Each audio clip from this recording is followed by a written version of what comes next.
street tea segment. I got with me Joe. I'm gonna tap it up.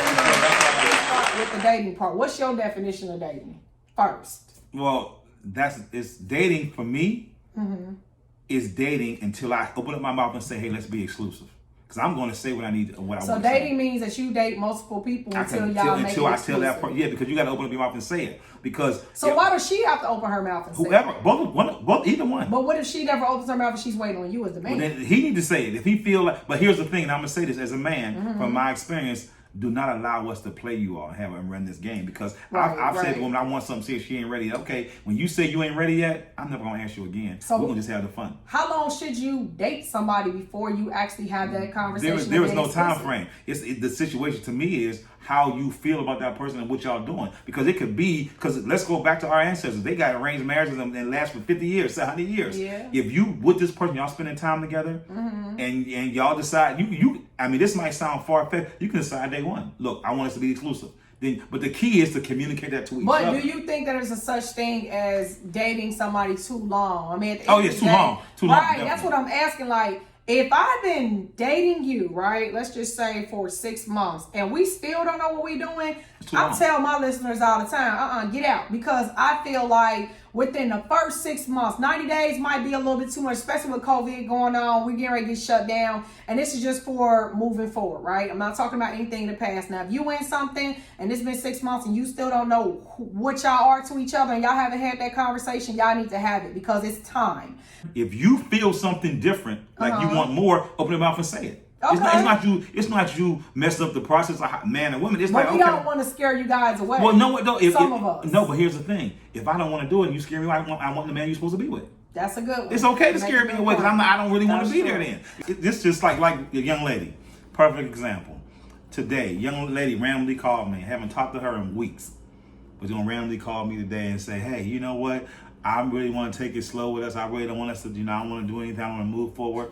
Well, if I haven't talked to you in like 3 weeks, why would I even think we're doing anything? Some people are afraid to communicate, so that's their way. That's their opening line to get involved. The most powerful word in the world is okay. Yeah. Okay. I used to hate that when people would say okay, especially when he would say okay. It would just irritate the hell out of me because I didn't understand it. But no, that's true though. I'm agreeing with you. Then sometimes you can be nice, say, okay, I understand. And leave it alone. Now what? Now they waiting for that last moment for you to say something. Nah, you spoke out to me. I ain't talked to you in 3 weeks. Gave me a long paragraph about, okay, you know what? I want to take it slow. How much slower can it be if I don't communicate to you? At the end of the day, I'm a fan of allowing his actions to determine what type of relationship he wants with me. Like, I can hit you up and say, what's up? But if he doesn't respond or his response is if he's not really interested, nigga, I'm gonna move on. I ain't about to be sitting here texting you. Well, what you're saying to me is I'm hearing two different things. Aggressive and direct are two different things. So be direct, but direct and aggressive are two different things. If you say I want this, okay. Being aggressive is you hunting for me. Like, how you gonna hunt for me? I know, and I'm gonna use my saying I told you many times. I'm a city boy, but when it comes to fishing, I know how to fish. So if everybody know how to fish, go to the store, get your bait, right? Get you a rod that you feel comfortable with. Go to the water, get your boat, push it out there, go find you a spot, put it out there. Okay, I'm gonna find me a good spot, find me a good fish. When I spend all that time, maybe have a drink or two while I'm sitting out there talking with my boys. Yeah. I'm gonna find, I caught this fish, I'm excited, I got me a good fish. I'm gonna treat it right. But what happens nowadays, to me, what the fish doing? I go to the water and all the fish jump in my boat. When they jump in my boat, what do I know? Now, what do I know? You can't survive in the water. So you compete. So I'm going to take the ones on top because they fresh right now. I'm going to throw them back and I'm going to get the next ones. I'm going to play. So again, that's aggressive. That's not direct to me. Being aggressive is you jumping out your water to jump in my boat and say, here, come look at me, look at me, look at me. What you're saying is it's not our job to hunt. It's y'all job to do the hunting, to do the seeking. But a lot of times women take the seeking part out because they are, I call it creating thirst traps. Sort of like half dressing, all constantly all up in his face, not even allowing him to choose you or to hunt you. You're just throwing yourself at him. But they do it to me, not so much for me, but they do it because they're competing with you all. One thing about a black woman, from my opinion, and from my experience, black women compete against each other. Yeah, we do. And guess what? Me and my boys. We getting better though. Me and my boys have sat down at a spot, having a drink, watching the game, and this woman walked by. And she looked a hot mess. and we like, look at her, man. She look at her. And we looking at her, we might be talking about her. And I've had women come to me, see, that's what I like. You think I like her. You think because we giving some attention. But the attention we giving her is some other attention. Right. And giving her attention, they want the attention. It's like, see, y'all like stuff like that. No, we didn't. We saw her outside. She looking hot. So let me tell you about this other spot, right? Probably the same spot he talking about. So I went up there, okay? This is kind of connecting with what he's saying with the women competing with each other. Now, this is my homeboy. You know what I'm saying? We ain't dating. We not doing none of that. I had several chicks not even want to look my way, let alone speak, just because I happen to be what's considered as a newbie in the spot. Like, you got some women where they're regulars there and they feel like the regular males that come there belongs to them. So if you are a new chick in the spot, they are not trying to speak to you or nothing. He is absolutely right, because I experienced it. And I started laughing. I'm like, okay, if you that insecure to where the new chick on the block can't come in, I'm not even saying on the block because that ain't even my spot, but if you can't even speak to a woman to say, hey, how are you? And we're grown, girl, something wrong with you. Anyway, go ahead. And I'm gonna say I'm at fault sometimes. I'm gonna put me on this. You are. Because I will go out tonight and say I want to have an experiment. And I'll do an experiment. And I'll just see. What's these experiments? Experiment could be like, I'm gonna just go out there and be out there and be like, okay, I'm gonna see how she acts today. See what she do. Okay, she as in one of the possibles or a new? It could be new. I see her actions. Because, and I'm gonna y'all, say this. they be paying us attention. I'm telling y'all. And see, the thing is, y'all think we don't. That's think we don't. I can see the women that are. They the one don't want to leave. They want to be. They gonna when the song come on. Oh, that's my song, girl. They gonna be at your table twerking and everything, twerking too much. Especially when Juvenile come on. They gonna do too much.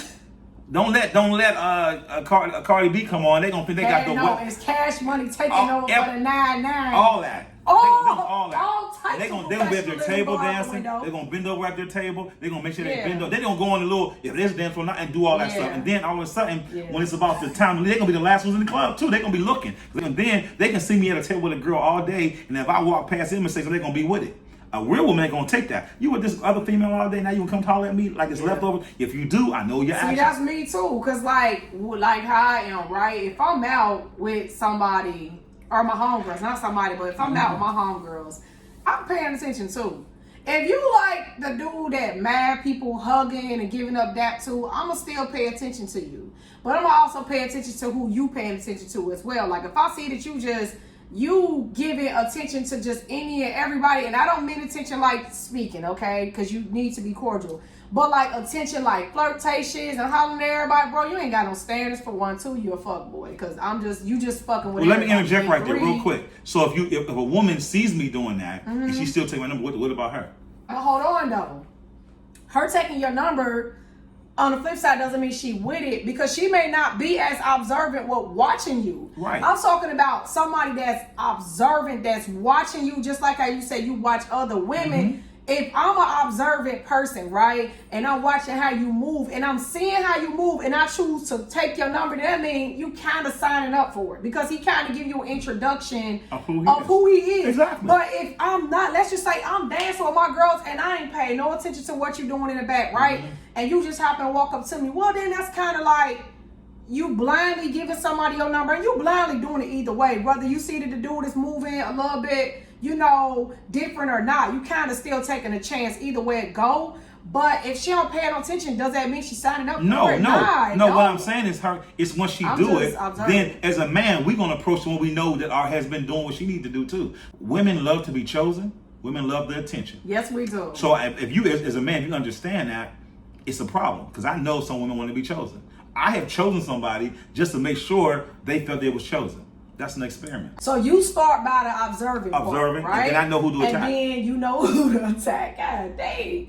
You know who to approach. Oh, no, God, attack. Okay, he says attack. Attack for if it's my time. If today I want to just attack somebody, I don't want that. So I know who to attack right now. Y'all see what we got? Yeah, and the thing is, I know y'all worse. I know y'all completely worse than us. We got y'all number. We took the very thing y'all did and just made it better. Exactly, because we only can do it one way. Yeah. Y'all control the whole narrative. And here's my thing. As you say that, trust and believe. I can be wrong, but 8 out of 10 women don't understand that. No, 2 out of 10 women don't understand that y'all can still control the narrative. I should never control the narrative. Well, see, you know what? That's the whole purpose of the brand is pretty much changing the way relationships are by decisions and by the way that you think. Like, it starts with the mind. And the minute let them know that we control the narrative, like they always say, the power of the P, and I don't really like to say that, but I mean, it's really all about changing the narrative, like setting the standards back to where it's supposed to be. A man will never do nothing he can't get away with. So if I do it the first time and she let me do it, I'm gonna keep doing it. If she say no, she though, it ain't even gotta be the she. It can be the next woman he runs to. If you the woman that's a zero tolerance type person like me, right? I got zero tolerance for bullshit. That ain't to say the next woman that he run to is gonna be the same way. It's that other person that has the low standards and that makes the bad decisions, that makes those type of things okay just because they want to be with somebody or say they got a man. And again, I am not blaming relationships bad on just women, because fuckboys are the reason why they are the way they are. But who breeds fuckboys? How are they birthed? You got to look at the entire thing and attack the root. How does a fuckboy get created? How does his behavior continue? It continues by others that is allowing it, right? Like, if you got a guy and you know this man is a habitual cheater and a liar, and this girl, like, let's just say me, I'm like, oh, nope, I'm out. Can't do it. But then he go over here and she say, okay, to her, and she like, okay, I don't care, shoot. I've been single for XYZ amount of years. Shit, as long as he come on to me at the end of the day, I don't care what he do. I've heard women say that. Yeah. So guess what? This man is gonna continue being a cheater, and while she's allowing it, he's gonna be with her, and he's gonna be with 3-4 other goddamn females that's probably allowing it. So I don't think we can ever get rid of fuckboys. I mean, they're gonna forever be there. You wanna know why? Because it's such thing as girls having fuckboy behavior too. It's not just guys, it's also girls that have it. So you gotta understand how to have a conversation. It's like, hey, so what are we doing? Are we dating after 30 exclusively? days? Do you think they should ask that? Okay, we're gonna be 21 here. If you sucking and fucking, let me be real about it. That's true. Then you should be. So you should take care of yourself and say, okay, if I'm sitting there having sex with you every day and doing this with you, and what are we doing? Are we still seeing other people? Then find out what his intentions are. Maybe the conversation or the question of, before you even begin the intimate part, before you even begin the dating part, maybe you should ask that person what's your definition of dating. That's my point. That's why I was asking everybody, even with couples that have been together for a while, y'all, when I was doing the Street Tea segment, which is coming up, by the way. We got many more with Tanika with the T and Joe.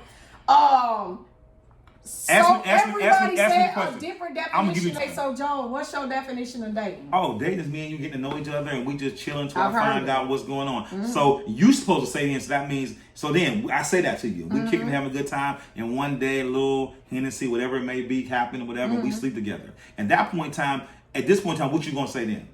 I would say, okay, sleeping together exclusively. You ask me that question. That's when, as a woman, you can take the lead and say, ask what that means. Because if you don't say nothing, I'm gonna sleep with Becky and I'm gonna sleep with Sally until somebody asks me the question. So here's the deal: when you go buy a car, you gonna ask all the stuff about the car. You gonna say, well, let him tell me, because he know. So you gotta know if I'm sleeping with you and you giving yourself over to me, what does that mean? If I say to you, no, I ain't ready, I don't want to make no commitment right now, then you understand that it's okay. If you continue to sleep with me and let me sleep with Sally and Becky, that's on you. But if you don't never ask me what that means, you would never know. You can't say, why'd you tell me? I told you, I'm dating you. Again, this is confirmation of why I started my Street Tea off with asking various people and getting organic answers by asking a question, what is your definition of dating? And everybody, you all gave different answers. Some people's definition of dating is with one person, right? Getting to know them, building some form of foundation. Some other people's definition of dating is dating multiple people, sort of like what Joe said, until we decide if we're going to be exclusive or not. But I think that to save yourself some trouble and headache, you definitely need to be asking these questions in the very beginning. If this is a person you vibing with and they're checking off your list, you need to just go ahead and ask them. Just save yourself some time and headache by asking them that. Now, if they answer doesn't align with whatever it is that you're trying to do, then you got that opportunity to keep it moving. You can decide if you just want to be friends with them, because sometimes they make real good friends. And that's the key. The key is, I need everybody, male and female, do me a favor. I ain't an expert, but this is my experience, life experience. Go in your bathroom, look in the mirror, and say, hey, what does dating mean to me? If you find out that definition, now you know your definition. So when you ask somebody else that question, does the definition line up with you? Bye.